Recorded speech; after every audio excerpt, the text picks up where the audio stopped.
கிண்டியில் பார்த்தீங்கன்னாக்கா திரும்பவும் இந்த கருணாநிதி மருத்துவமனையில் அது எந்த நேரத்தில் இந்த பேரை வச்சானுங்களோ அப்போதுலேருந்து அசம்பாவிதம் மேலே அசம்பாவிதம் நடந்துக்கிட்டே இருக்குது. அதே அதிகாரிகள் தானே, அதே அரசு மருத்துவர்கள் தானே, அதே அரசு மருத்துவமனைகள் தானே. அப்போ அதே அரசு மருத்துவமனைகள், அதே அதிகாரிகள், ராதாகிருஷ்ணன் உட்பட இவங்க எல்லாருமே சிறப்பாக கடந்த ஆட்சியில் செயல்பட முடிகிறது என்றால் இந்த ஆட்சியில் ஏன் செயல்பட முடியவில்லை? சைதாப்பேட்டையில் தண்ணி கேன் சப்ளை பண்ணுறவர், சைதாப்பேட்டையில் தண்ணி கேன் சப்ளை பண்ணுறவனுக்கு சுகாதாரத்துறையை பற்றி என்ன தெரியும்? நீங்கள் முதலமைச்சர், அவர் ஒரு பொம்மை, துணை முதலமைச்சர் அது இன்னொரு பொம்மை, சுகாதாரத்துறை அமைச்சர் அது ஒரு வெத்துவேட்டு. இந்த மூவருமே சென்னையை கடந்து சிந்தித்ததே கிடையாது. தமிழகத்திற்கு காவேரியை கொண்டு வந்து விட்டோம். எப்படி கொண்டு வந்தீர்கள்? கருணாநிதி மாறனின் மனைவியின் பேர் காவேரி. அவர் வந்தது கர்நாடக மாநிலத்திலிருந்து. அதனால் காவேரியை கொண்டு வந்துவிட்டோம். தமிழ் மக்களுக்கு வணக்கம். மருத்துவமனைகளில், அரசு மருத்துவமனைகளில் நடந்து கொண்டிருக்கின்ற தொடர் வன்முறை சம்பவங்கள், மரணங்கள், இது குறித்தெல்லாம் செய்திகள் வந்த வண்ணம் இருக்கின்றன. செய்தி ஊடகங்களை எடுத்துக்கிட்டோம்னா அவங்கள பொறுத்த வரைக்கும் அவங்க ஒரு வழிமுறையே பின்பற்றுவாங்க. என்னென்னா, ஒரு சம்பவம் நடந்தால் அதே போன்ற சம்பவங்களை அடுத்த 5 நாட்களுக்கு உருட்டுவார்கள். இப்போ பார்த்தீங்கன்னா திடீரென்று இவர்களுக்கு ஞானோதயம் வந்துருச்சு. என்ன அப்படின்னா, அரசு மருத்துவமனைகளில் வசதிகள் இல்லை அப்படின்றதை 3.5 ஆண்டுகள் இந்த விடியா அரசாங்கத்தின் ஆட்சி நிர்வாகத்திற்கு பிறகு இன்றைக்குத்தான் ஊடகங்கள் விழித்து கொண்டிருக்கின்றன. அதுவும் எதனால் விழித்து கொண்டார்கள்? அங்கே ஒரு சம்பவம் நடக்குது. என்னென்னா, ஒரு வாலிபர் அவருடைய தாயாருக்கு சரியான சிகிச்சை வழங்கப்படவில்லை அப்படின்னு சொல்லி ஆதங்கத்தில் அவருக்கும் ஒரு மருத்துவருக்கும் கைகலப்பு. அந்த கைகலப்பு, அதாவது வார்த்தை வசைபாடுதல்னு ஆரம்பித்து இந்த கைகலப்புன்னு போய் அந்த கைகலப்பு அதுக்கப்புறம் கத்திக்குத்து அப்படின்ற அளவுக்கு போயிடுச்சு. இந்த கத்திக்குத்துன்னு போனதுக்கப்புறம் அது கண்டிப்பாக செய்தியாக வேண்டும். ஏன்னா சமூக வலைதளங்களில் அந்த வீடியோக்கள்லாம், அதாவது அந்த வாலிபர் அந்த ரொம்ப அனாயாசமாக அந்த மருத்துவரை குத்தி தாக்கி விட்டு அவர் நடந்து போகிறாரு. அவர் நடந்து போகிறத அப்படியே வீடியோ எடுத்து போடுறாங்க அப்படின்னும் பொழுது அது பரவுது. அப்படின்னும் பொழுது செய்தியாக போடாமல் இருக்க முடியாது. டிஐபிஆர் கூப்பிட்டு சொன்னாலும் சரி, யார் கூப்பிட்டு சொன்னாலும் சரி, மீடியா அதை கவர் பண்ணாமல் இருக்க முடியாது. இப்படிப்பட்ட ஒரு சம்பவம் நடந்த உடனேயே திடீரென்று எல்லா ஊடகங்களும் முடிச்சுக்கிட்டாங்க. இப்போ பார்த்தீங்கன்னா, ஆம்பூரில் ஒரு பிரச்சனை, ஒரு பெண் அவங்க இரத்தப்போக்கு, அதாவது அவங்க பிரசவம் நடந்த உடனேயே இரத்தப்போக்கு ஏற்பட்டு அவர் இறந்து விட்டார். அவருடைய இறுதிச் சடங்கின் பொழுது அந்த குழந்தையும் இறந்து விட்டது அப்படின்னு சம்பவம். கிண்டியில் பார்த்தீங்கன்னாக்கா திரும்பவும் இந்த கருணாநிதி மருத்துவமனையில் அது எந்த நேரத்தில் இந்த பேரை வச்சானுங்களோ அப்போதுலேருந்து அசம்பாவிதம் மேலே அசம்பாவிதம் நடந்துக்கிட்டே இருக்குது. அதில் பார்த்தீங்கன்னா, ஒரு விக்னேஷ் அப்படின்ற ஒருவர் வயிற்று வலி காரணமாக அனுமதிக்கப்பட்டிருந்தார். அவர் இறந்து போயிட்டார். அவங்க குடும்பத்தினரும் உறவினர்கள், நண்பர்கள் இவங்கெல்லாம் சேர்ந்து இந்த மருத்துவமனையை முற்றுகை அப்படின்னு சொல்லிட்டு இதெல்லாம் வருது. இப்போ இது மாதிரி இருக்கக்கூடிய செய்திகள், இதை வைத்து மட்டுமே அரசாங்கத்தை நம்ம குறை சொல்லலாமா அப்படின்ற கேள்வியெல்லாம் கூட வரும். நான் என்ன கேட்குறேன் இங்கேன்னா, 3.5 ஆண்டுகளாக இந்த அரசு மருத்துவமனைகள் மிக மோசமான நிலையில் இருக்குது அப்படின்றத தொடர்ந்து நம்ம சொல்லிக்கிட்டே வரோம். மருத்துவர்கள் இல்லை, மருத்துவர்கள் இருந்தால் மருந்துகள் இல்லை, மருந்துகளும் மருத்துவர்களும் இருந்தால் அங்கே போதிய கட்டமைப்பு இல்லை இப்படின்னு சொல்லிட்டு பிரச்சனைகள் இங்கே அடுக்கடுக்காக இருக்குது அப்படின்னு சொல்லி 3.5 ஆண்டுகளாக நம்ம சொல்லிக்கிட்டு இருக்கோம். இன்னும் ஒரு விஷயம் என்னென்னா, இந்த ஆட்சி வந்த புதுசில் கோவிட்-2 சீசன் 2 அப்படின்னு சொல்லுவோம் இல்லையா, அந்த மாதிரி சீசன் 2 இங்கே நடந்துக்கிட்டு இருந்தது கோவிட். அதை கொரோனா காலத்தில் பல்வேறு அசம்பாவிதங்கள் நடைபெற்றது. இது எதுவுமே கணக்கில் வரலை. ஏன்னா இந்த ஆட்சி புதிதாக வந்திருக்கு அப்படின்றதுனால. இன்றைக்கி 3.5 வருஷத்துக்கு அப்புறமே மீடியாவை இந்த அளவுக்கு இவங்க மடக்கி வச்சுருக்காங்கன்னா, இவை ஆட்சிக்கு வந்த புதுசில் எப்படி இருந்திருப்பாங்கன்னு யோசிச்சு பாருங்கள். நான் நேரடியாக பார்த்த சாட்சியை சொல்கிறேன். அந்த காலகட்டங்களில் நான் பயணித்து கொண்டிருந்த பொழுது நான் நேரடியாக பார்த்த சாட்சிகளை சொல்கிறேன். நான் பல சுடுகாடுகளில், அதாவது கிரிமட்டோரியம், எலக்ட்ரிக் மின்சார சுடுகாடுகளில் நீங்கள் பார்த்தீங்கன்னா பாடியெலாம் வெயிட் பண்ணிக்கிட்டு இருக்காங்க, க்யூவில் நிற்கிறாங்க. ராஜீவ்காந்தி மருத்துவமனையில் பேஷண்ட்டுகள் க்யூவில் நிற்கிறாங்க. அதாவது ரோட்டில் க்யூவில் ஆம்புலன்ஸ் நிற்குது. இதெல்லாம் அரங்கேறியது. அப்போ போதுமான மருத்துவ வசதிகளை ஏற்படுத்துவதற்கு இந்த அரசாங்கம் தவறிவிட்டதா என்றால் ஆமாம். அப்போ என்ன சொல்லப்பட்டது அப்படின்னா, இந்த அரசாங்கம் இப்போ தான் வந்திருக்கு, அதனால் இவங்க அந்த தயாரிப்பு நடவடிக்கைகளில் இவங்களால் இறங்க முடியலன்ட்டு. அப்போ இதுக்கு முன்னாடி இருந்த அரசாங்கம் என்ன செஞ்சுட்டு இருந்தது?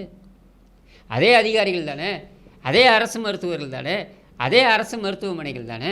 அப்போ அதே அரசு மருத்துவமனைகள், அதே அதிகாரிகள், ராதாகிருஷ்ணன் உட்பட இவங்க எல்லாருமே சிறப்பாக கடந்த ஆட்சியில் செயல்பட முடிகிறது என்றால் இந்த ஆட்சியில் ஏன் செயல்பட முடியவில்லை அப்படின்ற கேள்விக்கு விடை கிடையாது. ஏன்னா நீங்கள் போட்டிருக்க சுகாதாரத்துறை அமைச்சர் யார்? சைதாப்பேட்டையில் தண்ணி கேன் சப்ளை பண்ணுறவர். சைதாப்பேட்டையில் தண்ணி கேன் சப்ளை பண்ணுறவனுக்கு சுகாதாரத்துறையை பற்றி என்ன தெரியும் அப்படின்னு நம்ம ஒரு கேள்வியை வைக்கலாம். அப்போ ஸ்டாலினுக்கு மட்டும் எல்லாம் தெரியுமா அப்படின்னு நீங்கள் கேட்கலாம். இப்போ பிரச்சனை என்னென்னா, அதை கடந்து அவர் ஏதாவது சிந்தித்திருக்கிறாரா அப்படின்றதான் கேள்வி. மேரத்தான் அமைச்சர் என்று அவருக்கு பேர். இப்படி முன்னாடி ஓடுவார், அப்படி பின்னாடியே ஓடுவார். பின்னாடி பார்த்துக்கிட்டே ஓடுறார் அப்படின்னு கேமரா எடுத்துகிட்டு இவனுங்களும் ஓடுவானுங்க அவர் பின்னாடி. நம்முடைய கேள்வி, இவர் சென்னையை கடந்து ஏதாவது சிந்தித்திருக்கிறாரா? நீங்கள் முதலமைச்சர், அவர் ஒரு பொம்மை, துணை முதலமைச்சர் அது இன்னொரு பொம்மை, சுகாதாரத்துறை அமைச்சர் அது ஒரு வெத்துவேட்டு. இந்த மூவருமே சென்னையை கடந்து சிந்தித்ததே கிடையாது. சென்னையிலேயே நீங்கள் பார்த்தீங்கன்னா இன்றைக்கி கிண்டியில் இருக்கக்கூடிய அந்த அரசு மருத்துவமனை மிக மோசமான நிலைமையில் இருக்குது அப்படின்னு சொல்லிட்டு இன்றைக்கி வந்து எல்லோரும் பேசுகிறாங்க. இன்றைக்கி ஊடகங்கள்லாம் எடுத்து போடுறாங்க. உண்டரையாடுங்களா இதுதான் விஷயம். அப்போது சென்னையிலே தலைநகரம் என்று பார்க்கப்படுகின்ற சென்னையிலே இந்த கதினா நீங்கள் யோசிச்சு பாருங்கள். கிராமப்புறங்களில் எப்படி இருக்கும், மற்ற ஊர்களெல்லாம் எப்படி இருக்குன்றதை நீங்கள் யோசிச்சு பாருங்கள். நான் சொல்லி தெரிய வேண்டிய விஷயம் கிடையாது. நீங்கள் இன்றைக்கி ஒரு அரசு மருத்துவமனைக்கு போனீங்கன்னா அந்த நிலைமை என்னவா இருக்குது அப்படின்றத நீங்கள் அங்கேயே தெரிஞ்சுக்கலாம். நீலகிரியில் பார்த்தீங்கன்னாக்கா டார்ச் லைட் அடித்து ஆப்ரேஷன் பண்ணுறான். இந்த அளவில் தான் சுகாதாரத்துறை இருக்குது. இவர்கள் பெருமை பீற்றிக் கொள்ளலாம். என்ன பெருமை பீற்றிக் கொள்வாங்கன்னாக்கா தமிழ்நாடு முன்னணியாக இருக்குன்னு. தமிழ்நாடு முன்னணியாக இருக்குது, அது உன்னால் இருக்கா? உன்னால் இருந்தால் நீ எதுக்கு 11 தேர்தலில் 7 தேர்தல் ஒன்று எதுக்கு கூப்பில் உட்கார வைக்கிறாங்க மக்கள்? அப்போது இது எதனால் வளர்ந்தது? புரட்சித்தலைவர் எம்ஜிஆர் இருந்தபொழுது தனியார் மருத்துவமனைகள் கொண்டு வரணும்னு நினச்சார். அவர் நினச்சது என்னக்கா, இங்கே மக்களுக்கு போதிய சுகாதாரத்துறையை வசதிகளை ஏற்படுத்துவதற்கு நிதி ஆதாரம் இல்லை அப்படின்னும் பொழுது இங்கே கல்வித்துறையாக இருக்கட்டும், இல்லை மருத்துவத்துறையாக இருக்கட்டும், இங்கெல்லாம் தனியார் வரட்டும்னு யோசித்தார். அன்றைக்கி அது தேவைப்பட்டது. 1980களில் அது அவசியப்பட்டது. ஆனால் அதுக்கப்புறம் பார்த்திங்கன்னா அரசு மருத்துவமனைகள் அப்படின்னு எடுத்துக்கிட்டிங்கனாக்கா, அந்த எண்ணிக்கையை எடுத்துக்கிட்டிங்கனாக்கா, அதிகப்படியான அரசு மருத்துவமனைகள், அரசு மருத்துவக் கல்லூரிகள் இவையெல்லாம் எந்த ஆட்சி காலத்தில் வந்திருக்கிறது என்பதனை நீங்கள் எடுத்து பார்க்கலாம். நான் ஆதாரத்துடன் உங்களுக்கு தெரிவிக்கிறேன். அதிகப்படியான அரசு மருத்துவமனைகள், அரசு மருத்துவக் கல்லூரிகள் இவையெல்லாம் வந்தது அதிமுக ஆட்சி காலத்தில் தான். அப்போ திமுக ஆட்சி காலத்தில் என்ன தான் வந்துச்சுன்னு கேட்குறீங்களா? காவேரி மருத்துவமனை இன்றைக்கி விரிவடைஞ்சிருக்கு. 280 கோடி ரூபாய் நஷ்டத்தில் இயங்கிட்டு இருந்த அந்த காவேரி மருத்துவமனை குரூப்பு இன்றைக்கி பார்த்தீங்கன்னாக்கா 23 புதிய மருத்துவமனை கிளைகளை திறந்திருக்கிறார்கள். எங்கே பார்த்தாலும் காவேரி, எங்கும் காவேரி, எதிலும் காவேரி. ஏன்னா கருணாநிதியுடைய மிகப்பெரிய சேவை, காவேரியை கொண்டு வந்து விட்டார். தமிழகத்திற்கு காவேரியை கொண்டு வந்து விட்டார். எப்படி கொண்டு வந்து விட்டார்? இப்படித்தான் கொண்டு வந்து விட்டார். இதுக்கு முன்னாடி ஒரு வரலாறு இருக்குது. கருணாநிதி பேசுகிறார். நான் சொல்ல நாஞ்சில் சம்பத் பதிவு பண்ணியிருப்பார். கருணாநிதி பேசுகிறார். கலாநிதி மாறனுக்கு திருமணம் நடக்கிறது. அந்த திருமண நிகழ்ச்சியில் கருணாநிதி பேசுகிறார். தமிழகத்திற்கு காவேரியை கொண்டு வந்து விட்டோம். எப்படி கொண்டு வந்தீர்கள்? கருணாநிதி மாறனின் மனைவியின் பேர் காவேரி. அவர் வந்தது கர்நாடக மாநிலத்திலிருந்து. அதனால் காவேரியை கொண்டு வந்து விட்டோம். அது மாதிரி தான் இவங்க இன்றைக்கி காவேரியை கொண்டு வந்து விட்டார்கள். காவேரி மருத்துவமனை விரிவடைந்து விட்டது. பல கோடி ரூபாய் ஈட்டி கொண்டிருக்கிறார்கள். அதாவது மற்றவன் நீங்கள் நோய்வாய்ப்பட்டால் அவர்களுக்கு வருமானம். உங்களுக்கு தாகம் எடுத்தால் ஸ்ப்ரிங் மினரல் வாட்டர், அவர்களுக்கு வருமானம். உங்களுக்கு சாப்பாடு வேணும் அப்படின்னு சொன்னால் நீங்கள் சரவணபவனில் போய் உட்கார்ந்தீங்கன்னா அதில் அவர்கள் மூலதனம் செய்திருக்கிறார்கள். சரவணபவனையும் அந்த குடும்பம் தான் வாங்கியிருக்கிறது என்று பேசிக்கொள்கிறார்கள். அதுலேயும் அவங்களுக்கு வருமானம். நீங்கள் சாப்பிட்றதுலேருந்து, தண்ணி குடிக்கிறதுலேருந்து, உங்களுக்கு சிகிச்சை அளிக்கிறதுலேருந்து எல்லாத்துக்கும் அந்த குடும்பத்துக்கு வருமானம் போகுது. இதில் ஒருபடி மேலே போய் மரீனா கடற்கரையில் போய் நீங்கள் கழிவறையை பயன்படுத்தினால் கூட அந்த குடும்பத்திற்கு வருமானம் செல்கிறது. ஏனென்றால் அது கட்டணம் இல்லாத கழிப்பிடம். அங்கேயும் கட்டணத்தை வசூலிக்கிறான். பேடுறதுக்கு கூட காசு வாங்குறாங்க. அதிலேருந்து கூட காசு சம்பாதிக்கிறான். இந்த குடும்பம் எப்படி வழங்கும்? சரி, இந்த குடும்பம் வழங்காமல் போகுது, அது வேறு விஷயம். நம்முடைய கேள்வி என்னென்னா, எதையாவது விட்டு வைத்திருக்கிறார்களா? நான் ஏற்கனவே சொல்லியிருக்கேன், பல இடங்களில் சொல்லியிருக்கேன். இவர்கள் பஞ்சபூத திருடர்கள். காற்று ஸ்பெக்ட்ரம் அலவரிசை அதில் திருட்டான் 1,76,000 கோடி.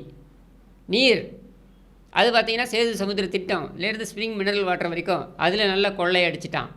நெருப்பு நிலக்கரி ஊழல் அதில் நல்லா சுரண்டி எடுத்துட்டான். நிலம் கேட்கவே வேண்டாம். நிலம் அபகரிப்புலேருந்து பக்கத்து வீட்டுக்காரன் சொத்தையே விட்டு வைக்கல, அப்புறம் எங்கேருந்து மற்றதெல்லாம் விட்டு வைக்க போகிறான்? நிலம் அபகரிப்பு அப்படின்னு எடுத்துக்கிட்டீங்கன்னாக்கா G² வரைக்கும் தொடருகிறது. G², M² E² அப்படின்னு. இல்லை, இவர்கள் விட்டு வைக்காத இடமே கிடையாது. ஆகாயம், ஸ்பைஸ் ஜெட் விமானம் அப்படி ஒரு ஒரு துறையும் தேடி தேடி, அதாவது நம்ம பார்த்துருப்போம், துறைதோறும் துறைதோறும் தொண்டுகள் செய்வோம். இது யார் சொன்னது அப்படின்னா 2001 ஆட்சி கட்டிலில் அமர்ந்த உடனேயே செல்வி ஜெயலலிதா அவர்கள் சட்டமன்றத்தில் சொன்னது. துறைதோறும் துறைதோறும் தொண்டுகள் செய்வோம், மானிய கோரிக்கைகள் துறை வாரியாக சமர்ப்பிக்கப்படும், துறை வாரியாக விவாதங்கள் நடத்தப்படும் அப்படின்றது அவங்க கொண்டு வந்த வழிமுறை. ஆனால் இவர்கள் என்ன செய்தார்கள் தெரியுமா? தோண்டி தோண்டி துறைதோறும் துறைதோறும் கொள்ளையடிப்போம், எதையும் விட்டு வைக்க மாட்டான். நீங்கள் யோசிக்கவே முடியாத இடத்துலலாம் அவன் பூந்து கொள்ளையடிச்சிக்கிட்டு இருப்பான். நீங்கள் கற்பனையே பண்ணி பார்த்துருக்க முடியாது, இதிலெல்லாம் திருட முடியுமான்ட்டு. அப்படியெல்லாம் திருடக்கூடிய ஒரு கும்பலாகத்தான் இந்த கும்பல் இருக்கிறது. நம்முடைய கேள்வி இங்கே உள்ளபடியே என்னென்னா, இவர்களை ஆட்சி நிர்வாகத்தில் அமர்த்தி இருக்கிறீர்கள், இவர்களுக்கும் ஆட்சிக்கும் சம்பந்தமே கிடையாது, இவர்களுக்கும் பொதுமக்களுக்குமே சம்பந்தம் கிடையாது. நான் சொல்கிறத நீங்கள் கூர்ந்து கவனிக்கணும். கல்வி அமைச்சர், இந்த வீடியோவையும் பாருங்கள், கல்வி அமைச்சர் ஒரு நிகழ்ச்சியில் பேசுகிறாரு. என்ன பேசுகிறாரு? என் மகனுக்கு நான் பரிசளித்தேன். இது ஒரு பெருமையா? கல்வி அமைச்சர் பெருமையாக பேசுகிறார். முதலமைச்சர் என்ன பேசுகிறாரு? என் மகனை விட சிறந்த அமைச்சர் கிடையாது. இப்போ மற்ற அமைச்சர்லாம் என்ன பண்ணுறது? தும்பப்பூவில் தூக்கு மாட்டிக்க வேண்டியது தான். அப்போ இவ்வளவு நாள் கட்சியில் உழைச்சி, இவ்வளவு நாள் ஆட்சியில் உட்கார்ந்து, இவ்வளவு நாள் ஆட்சி நிர்வாகத்தை செய்யக்கூடிய துரைமுருகன்லேருந்து ஆரம்பித்து கடைக்கோடி அமைச்சர் வரைக்கும் அவையெல்லாம் வேஸ்ட்டு. என் மகன் தான் சூப்பர். சொல்லக்கூடியது முதலமைச்சர். இவர் ஹெட்மாஸ்டரான். இவரை பார்த்து தான் நான் கற்றுக்கொள்கிறேன். இவர் என்னுடைய ஆசிரியர், தலைமை ஆசிரியர். இப்போ தலைமை ஆசிரியர் அப்படின்னா நீ என்ன பண்ணுற? என்னுடைய மகனை நான் பரிசு கொடுத்தேன், என்னுடைய மகனை நான் பாராட்டினேன். உன் பிள்ளையை நீ பாராட்டுறதுக்கு நீ ஏன்டா அமைச்சராக வந்திருக்க? மானங்கிட்டவனே, நீ எதுக்கு அமைச்சராக வந்திருக்க? உன் பையனை கொண்டு போய் நீ கான்வென்ட்டில் சேர்க்குற, நீ பரிசு கொடுக்குற, இது ஒரு பெருமையா? இன்றைக்கு அரசு பள்ளிகளில் இருக்கக்கூடிய நிலைமை என்ன? போதை கலாச்சாரத்திற்கு அரசு பள்ளி மாணவர்கள் எங்கே பலியாகி கொண்டிருக்கிறார்கள் என்று குற்றச்சாட்டுகள் வருகிறது. அந்த குழந்தைகளுடைய பெற்றோருடைய வயிற்றெரிச்சல் உன்னை சும்மா விடுமா? இப்படி எகத்தாளமாக திமிராக நீ பேசுகிற ஒரு மேடையில் நின்றுக்கிட்டு உனக்கெல்லாம் வெக்கம் இருக்காது. திமுக இருந்தால் உனக்கு எங்கேருந்து வெக்கம் இருக்கும்? சோறு திங்கிறவனுக்கு தான் வெக்கம் இருக்கும், உனக்கெல்லாம் அது இருக்காது. ஆனால் கேள்வி என்ன அப்படின்னா, உன் மகனுக்கு நீ பரிசளிப்பது தான் இங்கே பெருமையா? எத்தனை மாணவர்கள் இங்கே பாதிக்கப்பட்டிருக்கிறார்கள். நாங்குநேரியில் போய் அங்கே ஒரு அரசு பள்ளியில் இருந்த மாணவர் தாக்கப்பட்டிருக்கிறான். ஒரு சாதி வரி கும்பல் தாக்கி இருக்கிறது, வீடு புகுந்து தாக்கி இருக்கிறது. நீ போனேன் அவன் வீட்டுக்கு? உன் பிள்ளைக்கு பரிசு கொடுக்கணும்னு நீ அப்படியே பெருமையாக பேசுகிறியே. அதே மாதிரி தானே அந்த பிள்ளையோட பெற்றோர்களும் நினைத்திருப்பார்கள். என் பிள்ளை போவான், பள்ளிக்கூடத்துக்கு போவான், பரிசுகளை வாங்குவான், நாங்கள் பெருமையாக இருப்போம் அப்படின்னு வயத்தை கட்டி வாயை கட்டி ஒன்றா மாதிரி ஊரை உலையில் போட்டு அடித்து பிடுங்கி கொண்டு போய் சேர்க்கலை. வயத்தை கட்டி வாயை கட்டி கொண்டு போய் சேர்க்குறாங்கல்ல, அந்த மாணவர்களுடைய நிலை என்னன்றதை பற்றி நீ யோசிச்சிருக்கியா? இதெல்லாம் ஒரு பெருமைன்னு நீங்கள் மேடையில் உட்காந்து பேசுகிறவங்களுக்குலாம் வெக்கமாக இல்லை? இப்படி ஒரு துறையாக நம்ம பேசிக்கிட்டே போகலாம். எந்த துறையே எடுங்க, இவங்க கபலீகரம் பண்ணி இவங்க மோசமாக்காத துறையே கிடையாது. உதாரணத்திற்கு போக்குவரத்து துறையை எடுத்துக்கோங்க. காயிலாங்கடைக்கு போடக்கூடிய அளவில் தான் அந்த பஸ்ஸே இருக்குது. அத்தனை பஸ்ஸுகளும் அப்படித்தான் இருக்குது. ஒன்றும் இல்லை, இந்த பஸ் டெர்மினஸ் இருக்குது பாருங்கள். நீங்கள் அங்கே போய் மேலேருந்து ஒரு ட்ரோன் ஃபோட்டோவோ இல்லை ஒரு கேமராலேயோ நீங்கள் போய் ஃபோட்டோ எடுங்க. ஒன்றும் காயிலாங்கடைக்கு போகிற மாதிரி தான் இருக்குது. பால்வளைத்துறையை எடுத்துக்கோங்க. அதான் ஏற்கனவே சொல்கிறேன்னு, ஊசி போட்டு திருடுறான்ட்டு. இதை மாதிரி ஒரு வேளாண் துறையை எடுத்துக்கோங்க. எந்த துறையை எடுத்தீங்கனாலும் கபலீகரம் செய்யாததே கிடையாது, இவர்கள் திருட்டுத்தனம் செய்யாததே கிடையாது, இவர்கள் ஊழல் செய்யாததே கிடையாது, அதை சொதப்பாமல் இருந்ததே கிடையாது. இப்படி ஒரு துறை வாரியாக நம்மால் ஒரு மணி நேரம் பேச முடியும். இப்படிப்பட்ட ஒரு ஆட்சி நிர்வாகத்தை வைத்துக்கொண்டு இவர்கள் பெருமை பீத்தல் வேறு. மக்கள் எல்லோரும் மகிழ்ச்சியாக இருக்கிறார்கள், ஆனந்த கூத்தாடி கொண்டிருக்கிறார்கள். உங்களை விட ஒரு சிறந்த முதலமைச்சர் இருக்க முடியுமா என்று மக்கள் எல்லோரும் சொல்லிக் கொண்டிருக்கிறார்கள். இப்படி முதலமைச்சர் இங்கே பெருமை பேசிக் கொண்டிருக்கிறார். துணை பொம்மை 3 சென்டிமீட்டர் மழைக்கு ப்ரெஸ் மீட் வைத்து கொண்டிருக்கிறார். 6 சென்டிமீட்டர் மழைக்கு அவர் காணாமல் போய்விட்டார், அது வேறு விஷயம். இப்படி எதை எடுத்தீங்கனாலும், அதாவது ஒரு முதலமைச்சர் சொல்லக்கூடிய பதில் என்ன? கடந்த ஆண்டு மட்டும் பார்த்தீங்கன்னாக்க 1000 புகார்கள் பதிவு செய்யப்பட்டிருக்கின்றன. 1000க்கும் மேற்பட்ட புகார்கள் பதிவு செய்யப்பட்டிருக்கின்றன தலித் மக்களுக்கு எதிராக வன்கொடுமைகள் சார்ந்து மட்டுமே. இதற்கு முதலமைச்சருடைய பதில் என்ன தெரியுமா? அனைத்து சாதியினரும் நாங்கள் அர்ச்சகராக்கி விடுவோம். எல்லாரையும் போய் கோவிலில் மணியாட்ட வச்சிட்டிங்கனாக்கா தலித்துகளுக்கு எதிராக எந்த விதமான வன்கொடுமையும் நடக்காது. இதுதான் முதலமைச்சர் கொடுக்கக்கூடிய தீர்ப்பு, இதுதான் முதலமைச்சருடைய தீர்வு. இப்படி ஒரு விஷயத்திற்கும் இவர்கள் கொடுக்கக்கூடிய தீர்வை எடுத்து பார்த்தீங்கன்னா மலைக்கே விற்கும். இப்படியெல்லாம் சிந்திக்க முடியுமா? இப்படியெல்லாம் கூட யோசிக்க முடியும். டிசைனாக யோசிக்கிறீங்களே. அதாவது கருணாநிதியே மிஞ்சிட்டாங்க. கருணாநிதியால் தான் இப்படிலாம் யோசிக்க முடியும். எல்லாம் ஈழப்போர் நடந்து கொண்டிருந்த அந்த பிரச்சனையின் பொழுது கருணாநிதி பதவி சுகத்திற்காக அவர் தன்னுடைய குடும்பத்திற்கு என்னென்ன பதவிகள் கிடைக்க முடியும் என்பதற்காக அவர் மன்றாடி கொண்டிருந்தார். யாரிடம்? சோனியா காந்தியிடம் அப்படின்னு ஒரு குற்றச்சாட்டு இருந்தது. அது தொடர்ச்சியாக 2011 தேர்தல் எனக்கு இன்னும் பசுமையாக நினைவில் இருக்குது. உங்களுக்கெல்லாம் நினைவில் இருக்கான்னு தெரியல, எனக்கு நினைவில் இருக்குது. 2011 தேர்தல் கருணாநிதியுடைய கடைசி நாள் பிரச்சாரம். இந்த பிரச்சாரத்தில் என்ன சொல்கிறார் தெரியுமா கருணாநிதி? நாங்கள் தமிழர்களுக்காக எதுவும் செய்யவில்லையா? செய்திருக்கிறோம். என்ன செய்திருக்கிறோம்? வேர்ல்டு கப்பு மேட்ச்சில் இலங்கை அணியை இந்திய அணி தோற்கடித்தது. யாரை தோற்கடித்தது? இலங்கை அணியை. அப்படின்ன உடனே இந்த உடன்பிறப்புகளான உளுத்தம்பருப்புகள்லாம் அப்படியே குதிப்பு. உடனே சொல்கிறார், ஒவ்வொரு விளையாட்டு வீரருக்கும் நாங்கள் 1 கோடி ரூபாய் கொடுத்திருக்கிறோம். இதை விட யார் செய்ய முடியும் ஈழத் தமிழர்களுக்கு? இலங்கை அணியை இந்திய கிரிக்கெட் அணி தோற்கடிப்பது என்பது மிகப்பெரிய தியாகம், மிகப்பெரிய சாதனை. எதற்காக? இலங்கை தமிழர்களுக்காக. இது சொன்னது யார்? சாட்சாத் கருணாநிதி. இன்றைக்கும் அந்த வீடியோ இருக்குது, நீங்கள் எடுத்து பார்க்கலாம். 1 கோடி ரூபாய் ஒரு கிரிக்கெட் வீரருக்கு கொடுத்து விட்டால் இலங்கை தமிழர் பிரச்சனை தீர்ந்து விட்டது. இப்படி ஒரு விஷயத்துலையும் இவங்க பண்ணது. இந்த விளம்பரம் என்பது, இந்த விளம்பர அரசியல் என்பது கருணாநிதி துவங்கி ஸ்டாலின் துவங்கி இன்றைக்கி 3 சென்டிமீட்டர் மழைக்கு ப்ரெஸ் மீட் வைக்கிற உதயநிதி, இந்த உதவாநிதி வரைக்கும் வந்து நின்றிருக்கிறது. அப்படின்றது தான் இந்த அரசு நிர்வாகத்துடைய சாதனை. இதையெல்லாம் நீங்கள் அசை போட்டு பார்க்க வேண்டும். இதுக்காகவா ஓட்டு போட்டு இவங்களை கோர வச்சோம்? இவனுங்க உட்காந்துக்கிட்டு ஒரு படத்துக்கு ரிவ்யூ கொடுக்குறது, இவனுங்க உட்காந்துக்கிட்டு இவனுங்களே அப்பனுக்கு மகன் பாராட்டு விழா, மகனுக்கு அப்பன் பாராட்டு விழா அப்படின்னு எடுத்துக்கிட்டு இருக்கிறது. இவனுக்கு ஆண்டுக்கு 30,000 40,000 கோடின்னு அடிச்சுட்டு போகிறது. இதுக்காகவா நீங்கள் இவர்களை அமர்த்தினீர்கள் ஆட்சிப்பிடத்தில் என்பதனை சற்றே சிந்தித்து பாருங்கள். நான் சொல்லக்கூடிய இந்த விஷயங்களை எல்லாம் யோசித்து பாருங்கள். உங்களுக்கே புரியும் எவ்வளோ பெரிய தவறை நாம் செய்திருக்கிறோம் என்பது உங்களுக்கு புரியும் என்று கூறி விடைபெறுகிறேன். நன்றி, வணக்கம்.